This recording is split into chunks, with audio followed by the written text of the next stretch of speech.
বেরিয়েছিলাম ইতু পুজো উপলক্ষে কিছু বাজার করতে। ইতু লক্ষ্মীর দিন কেন দিইনি সেটাও তোমাদের পরে জানাবো। কিছু করেছিলাম ফলের বাজার, মিষ্টির বাজার এবং ওই টুকিটাকি দশকর্মার কিছু ছোটোখাটো জিনিসপত্র।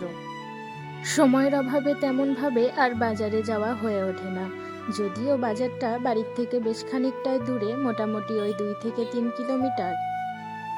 ফলের বাজার কমপ্লিট করে বাড়ি এসে গিয়েছিলাম এক দাদুর বাড়ি। এই দাদুকে তোমাদের আগেও দেখিয়েছি, একটা সাজো কালি নেওয়ার সময় এই দাদু দিদা সকলকে দেখিয়েছিলাম আর বলেছিলাম এই দাদুর বাড়িতেই ছোটোর থেকে আমি মানুষ।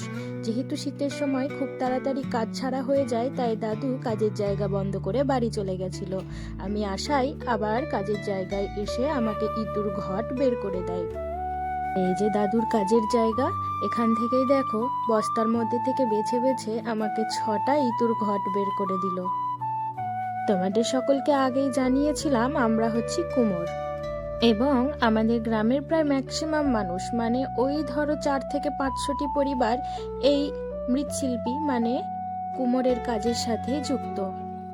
দাদুর বাড়ি আসবো আসবো করে আর আশাই হয় না। ইচ্ছে হয় দাদুর এই কাজের ছোট ছোট ক্লিপ তোমাদের সাথে শেয়ার করার, কিন্তু সময় হয়ে ওঠে না। দাদুকে বলেছিলাম আমার মিনি কিচেনের জন্য ছোট্ট একটা জগ বানিয়ে দিতে। দেখো কত সুন্দর কিউট একটা জগ বানিয়ে দিয়েছে আমাকে। আরও অনেক রকমের ছোট্ট ছোট্ট খেলনা বাটি বানিয়ে দিয়েছে। দেখো কত রকম সাইজের ছোট্ট ছোট্ট ঘড়া, একটা ছোট্ট গ্লাস, ঘটি, বাটি, বালতি, কত রকমের জিনিস। আর এই দেখো একটা কত পুচকি মগ, কি কিউট না। শুধু এখানেই শেষ না, এই যে ছোট্ট বাটি, গ্লাস, কত সুন্দর সুন্দর জিনিস দাদু সব কিছু বানিয়ে রেখেছে।